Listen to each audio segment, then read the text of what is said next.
4 utilisations du caractère de en chinois. Déjà, quand il est placé après un verbe, il y a 2 possibilités. Soit le mot qui suit, c'est un adjectif, par exemple rapide, lent, etc. Dans ce cas-là, il sert à relier le verbe à l'adjectif, c'est-à-dire à préciser comment est faite l'action. Pao de kuai, il court vite, et donc là on met le de entre les deux pour relier les deux. Donc il court comment? Vite. Maintenant, si le mot d'après, c'est plus un adjectif, mais un verbe, cette fois, de veut dire pouvoir, dans le sens de avoir la capacité de. Par exemple, ting de dong, ça veut dire entendre et pouvoir comprendre.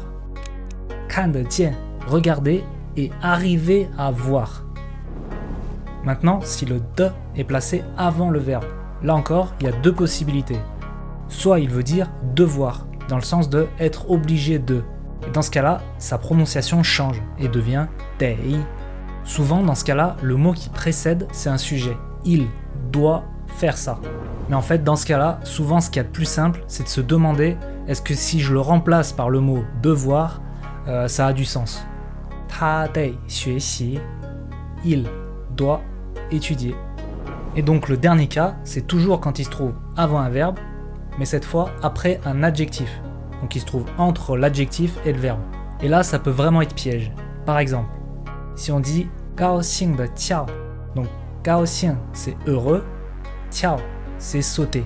On pourrait croire que c'est il saute en étant heureux, que c'est comme dans le premier cas en fait. C'est-à-dire comment on fait l'action, il saute en étant heureux. Mais ici, c'est pas le cas. Quand c'est placé comme ça, ce que ça veut dire, c'est il est tellement heureux qu'il saute. En fait, quand il est placé après un adjectif, c'est comme dire il est tellement l'adjectif que il fait cette action. Par exemple, 孩子饿得哭, enfant, avoir faim et pleurer. Là, ce que ça veut dire, c'est l'enfant a tellement faim qu'il pleure. Si on récapitule, après un verbe, ça peut être un moyen de préciser comment est faite l'action ou qu'on est en capacité de faire une action. Et quand c'est avant un verbe, soit ça veut dire devoir faire l'action, soit ça veut dire tellement cet adjectif que cette action en découle.